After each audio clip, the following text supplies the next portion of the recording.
People think my job is all outdoors because we do an outdoor television show, an outdoor online show. They think you're outdoors all the time. Well, I would say 80% of my time is right here at this desk.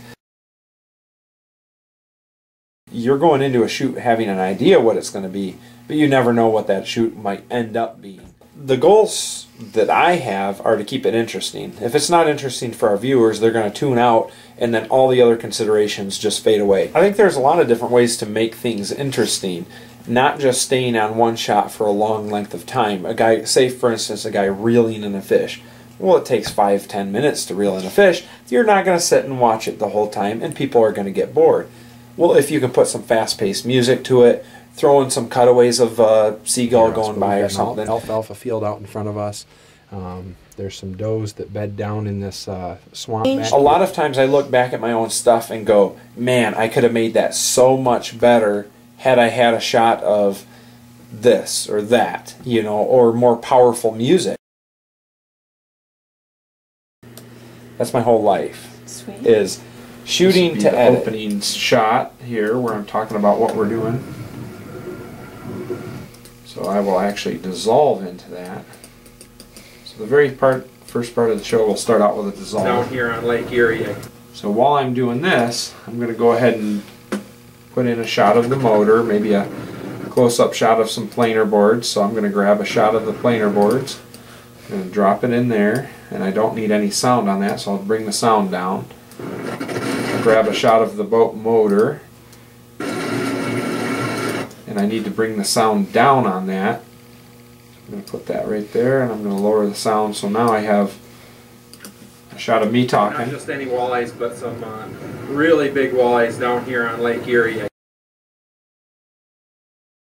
When I'm shooting, I have to shoot things that tell a story. So I have to tell a story by using clips, not necessarily voice. I could tell you the story, but it's better to just see the story. So a story kind of for me starts out big, narrows down to the details, and then kind of either narrows or opens back up at the end to where it says, you know, go try this yourself or something at the early in the morning. You've got a real orange or yellow light. It's a real soft, beautiful light to shoot in. As soon as that sun gets up a little higher, say towards 10 o'clock, 11 o'clock, all of a sudden it becomes very harsh, a very white or yellow light, and it's just a totally different light.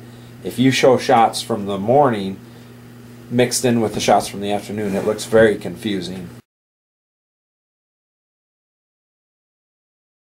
This is all my sound, so I can bring up and down my sound right here, or I can bring up and down my sound on the other one, or I can use another tool and bring it down, bring it back up, bring it back down, and now that sound will... Or we can put it in the live well, and we'll probably throw it back in a little bit. It's a big old feed. So that sound goes up and down, up and down, up and down. So I try to write my script as if I'm just talking with the viewer.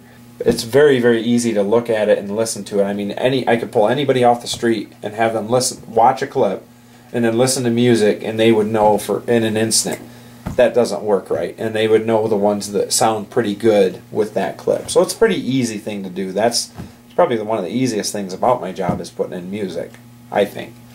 At one time it was very hard to find music. Now you've got the internet and you can listen to 500 different songs that you want to use. There's just so much more stuff out there that you can use to make your stuff interesting.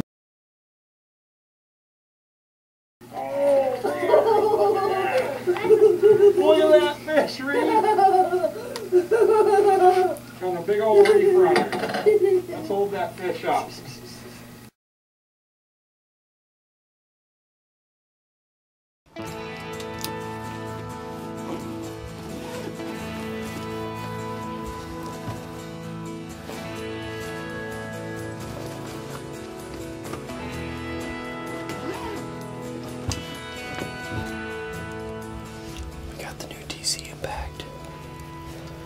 It's a nice little gun for youth.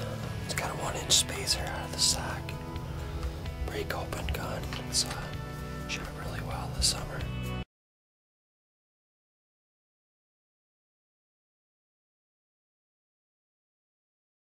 I'm so glad. Sometimes you go home empty-handed, sometimes it pays off.